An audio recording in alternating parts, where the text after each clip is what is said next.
Well, the building you see behind us was probably built in the very last decade of the 1800s, 19th century. It became a GLF, Farmers Cooperative store, where you come down here and buy farming implements and tools and feed And fuel. and fuel. It had a gas pump here as well. There's one gas pump in front of this building, then there was one in front of what we described as a dirty deli. This building was part of the Meadow poultry operation. That started in 1946 and operated until 1970, 71.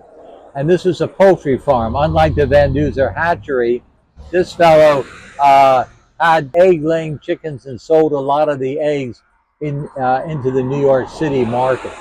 Okay, well, the building, it's a derelict building now. It's been unoccupied for a number of years, probably 8 or 10 years now, but it's still in good shape.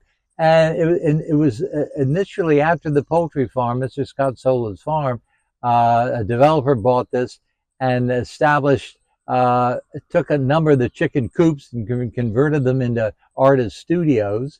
And this building also became part of the Sugar Loaf business complex.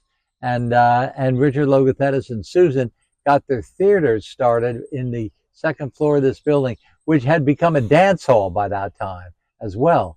And they had a summer theater that they operated right out of the second floor of this building before they built the beautiful Lyceum Performing Arts Center.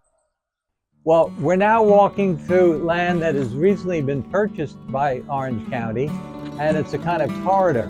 And you can walk from here down this hill across this beautiful meadow. Scott's Meadow is the name of that. It's maybe an 80-acre piece of land. It's wetland. A lot of purple loosestrife has been growing in that over the years.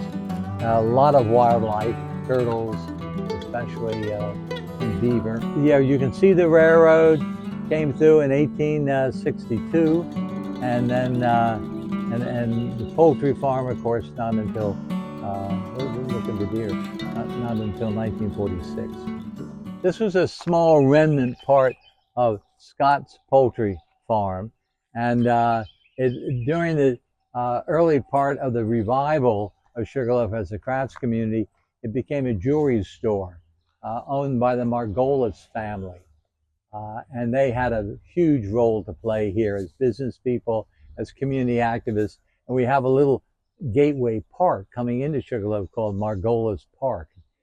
Architecturally, many of these houses evolve with changing architectural preferences in the part of the population and changing financial situations, improvements. First a small cottage, and then a larger gable and cottage, roof cottage, and it's very old. I mean, as I said, it dates back probably to the late 18th century, 1790s or so forth. This too is unoccupied now, and it's not in good condition.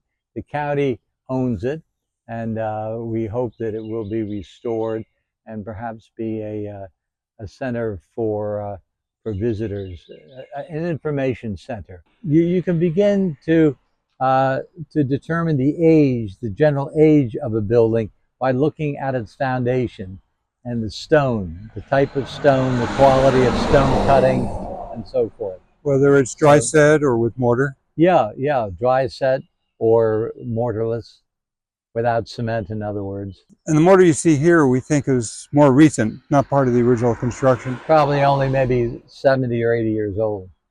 But you can see the cornerstones, nicely cut stone. Mm-hmm. And if you look right at the base, there's no mortar or much signs of residual. No. But you really can't tell maybe until you get inside the building. This is called a gambrel roof building. And the first floor, though, is concrete. It's poured concrete, or concrete block.